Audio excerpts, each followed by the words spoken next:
Salah satu di antara upaya kita istiqomah menjaga iman adalah jaga hati. Jaga hati itu kuncinya jaga lisan.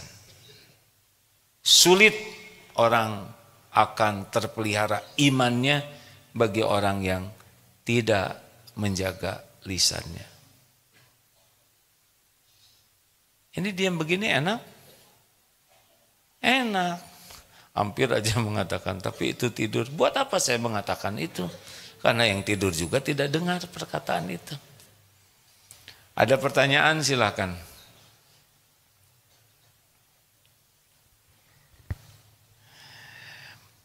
Kalau sedang haji atau umroh, salah satu yang enak itu berkumpul dengan jamaah dari Turki. Aman. Ngajak ngobrol bahasa Indonesia pasti susah. Saya ngobrol bahasa Turki, ngomong apa? Bahasa Arab, bahasa Inggris juga masing-masing sulit, jadinya bahasa hati. Nah pertanyaan katanya, kalau kita ada bahasa yang lain, ada selain bahasa lisan, bahasa tubuh. Bahasa tubuh ini juga bermakna. Pernah ada seseorang yang nunjuk ke tidak mengeluarkan kata-kata, cuman gini-gini gosok-gosok kening. Coba saudara nanti ya ketemu dengan siapa gitu, pembeli kalau lagi dagang, ada kemungkinan selain tidak dibeli, saudara dilempar belanjaan. Padahal tidak bicara apapun.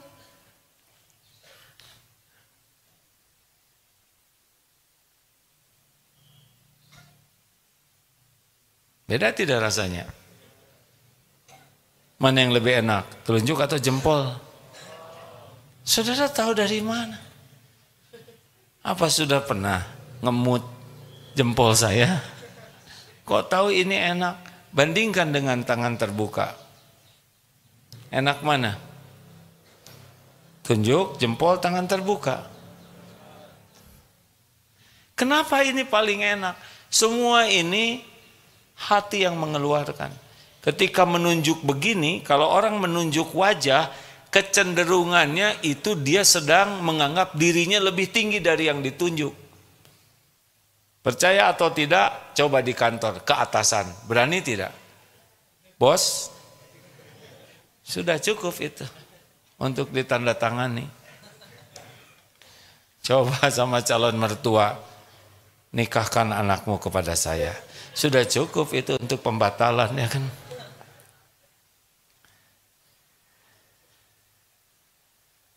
Kenapa ini enak?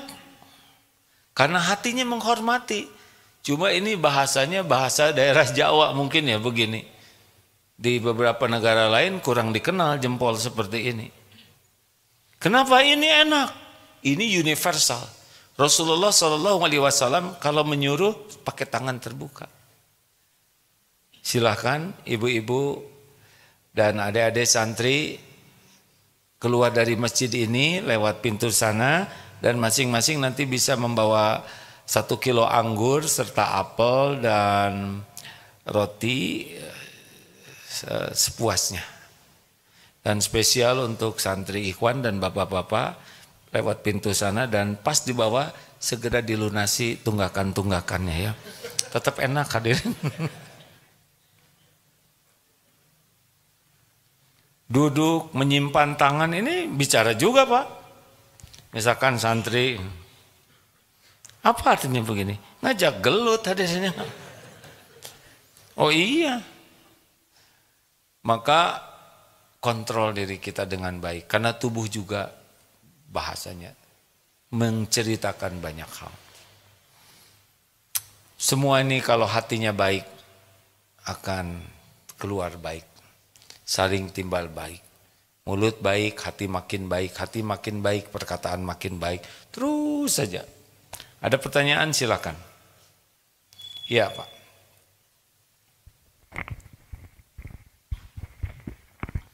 Assalamualaikum warahmatullahi wabarakatuh. Waalaikumsalam warahmatullahi wabarakatuh. Izin bertanya terkait menjaga hati ketika menghadapi orang yang celetak cetuk.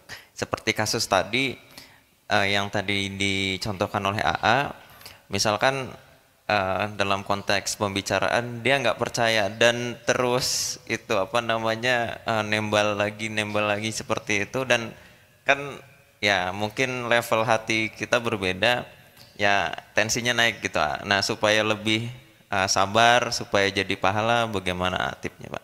Pada Terima waktu kasih. terjadi situasi tidak enak itu, yakinilah ini adalah ujian dari Allah. Saya harus lulus.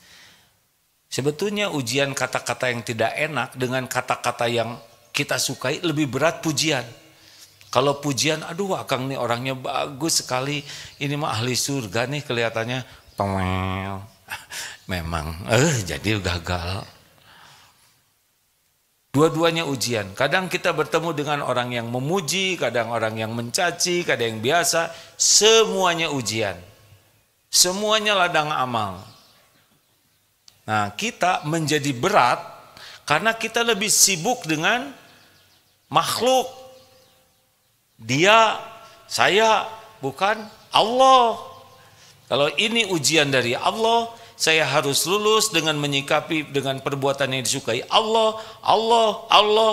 Kalau kita benar-benar targetnya Allah Subhanahu wa taala, kata-kata yang menyakitkan, penggugur dosa, ya kan? Kemudian kita bisa berlatih ketakwaan, berlatih menahan amarah, berlatih memaafkan, berlatih berbuat baik.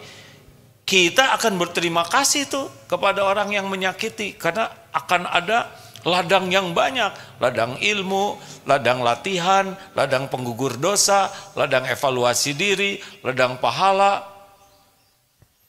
Gimana sakit hatinya? Nah, sakit hati karena tidak Allah tujuannya. Tujuannya saya, nafsu, harga diri saya nih.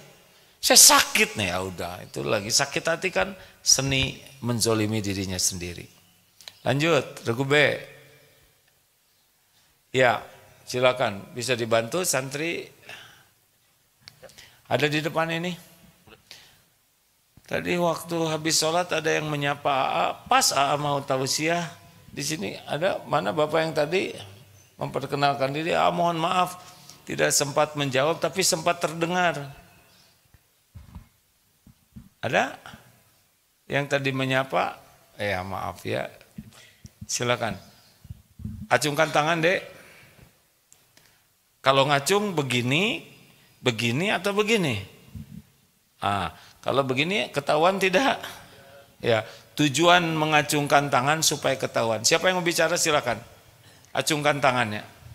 Ada? Sudah, silakan. Assalamualaikum AA. Waalaikumsalam warahmatullahi wabarakatuh. Izin bertanya, gimana membuat orang nyaman tanpa banyak bicara? Justru itu. Tidak banyak bicara yang bikin orang nyaman, yaitu dengan sikap kita yang baik. Senyum.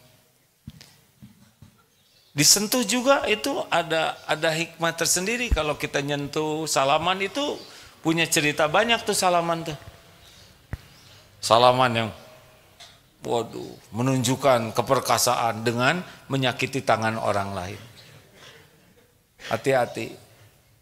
Kita gerakan, kita menyimak dengan baik. Perhatian, kan ada yang menyimak tapi pegang HP terus, itu udah cerita juga. Iya. Kamu mau apa?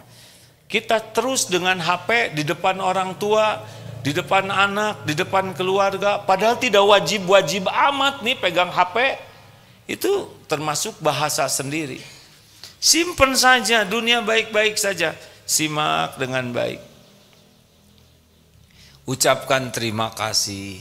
Banyak sikap yang membuat orang nyaman. Kata kuncinya memang hati kita menghormati orang lain. Tapi kalau hatinya sudah meremehkan orang, nggak ngomong apa-apa, tapi wajah gitu. hormat ke orang, tidak menganggap diri lebih tinggi dari orang lain, tidak melihat orang lebih rendah dari kita, itu yang bisa membuat orang nyaman. Ya, lanjut. Ada bapak-bapak? Terakhir ya, tolong diamalkan khususon santri Darut Tauhid seluruhnya.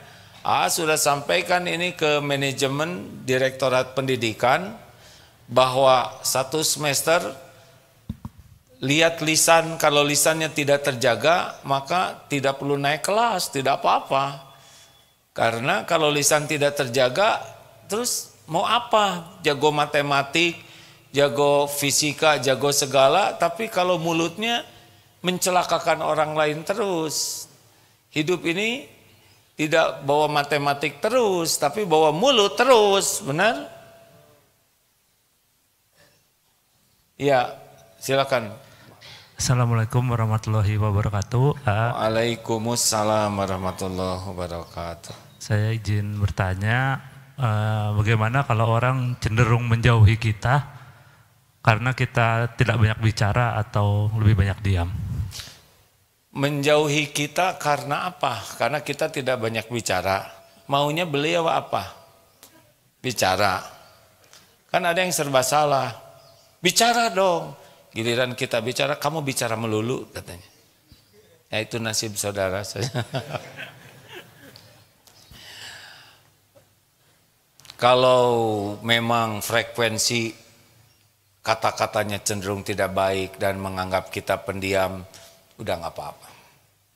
Makanya tapi evaluasi diri, jangan-jangan diamnya kita juga diam sombong. Ada robrol wae, orang-orang nggak punya ilmu. Kita diam memang, tapi di sini ngegeriem terus. Merendahkan dia, merendahkan orang. Padahal orang banyak bicara, belum tentu dapat ilmunya. Kita juga kalau belum dapat ilmunya, bicara saja terus segala diomongkan. Tapi bertahap dengan ilmu, kita makin hati-hati. Terima kasih ini TikTok rekor hari ini 2.200 yang menyimak. Terima kasih TikTokers, kalau itu YouTubers ya. Terus Twitter, apa lagi?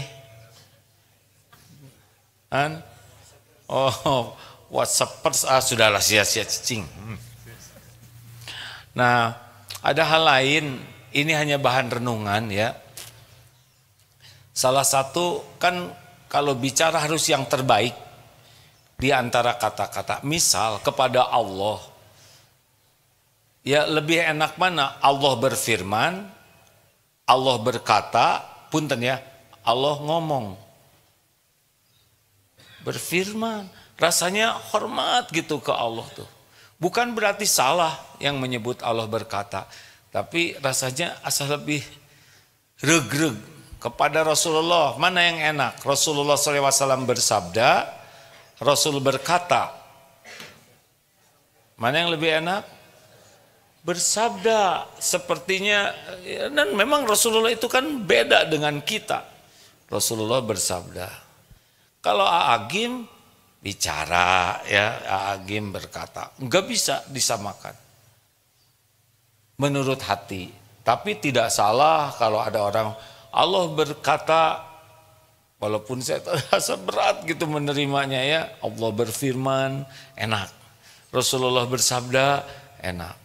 Tapi tidak salah yang mengatakan berkata. Nah, kepada ulama, orang tua, para sahabat, mana yang bagus? Beliau atau dia? Beliau.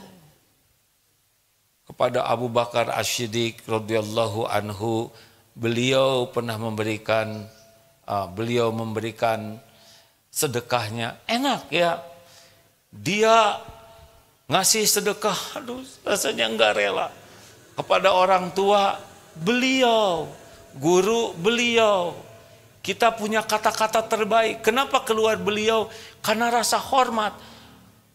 Maaf ya kalau mengatakan Imam Syafi'i, dia itu aduh rasanya enggak rela. Karena beliau tuh beda dengan kita, betul? Tapi tidak salah. Cuma kalau kita bisa memilih kata dengan penuh penghormatan kepada Rasulullah, para sahabat, para ulama, orang-orang yang soleh, guru-guru kita, para orang tua, walaupun bukan ulama tapi orang-orang yang sangat patut kita hormati, mengapa kita tidak memilih kata beliau? Itu kan rasa hormat, benar? Nah, faliyakul khairan itu berkata baik itu yang ahsan, yang puncaknya perkataan terbaik kalau bisa kita sampaikan. Bukan hanya berkata baik, tapi kalau ada pilihan kata yang lebih tinggi kualitasnya dalam penghormatan, itulah yang kita pilih. Itu nyaman insya Allah bagi kita, bagi yang mendengarnya, kalau kita ikhlas melakukannya. Jam 6, insya Allah nanti asar kajian Al-Hikam di Darut Tauhid dan Bada Isya Ma'rifatullah di Darut Tauhid. Silakan bagi yang mau silaturahim di Masjid Darut Tauhid sore dan malam ini, semoga ada umur kita bisa bertemu ya. Kita akhiri doa masing-masing, doa akhir majlis. Subhanakallahumma bihamdik asyhadu alla ilaha illa ant astaghfiruka wa atubu ilaik. Assalamualaikum warahmatullahi wabarakatuh.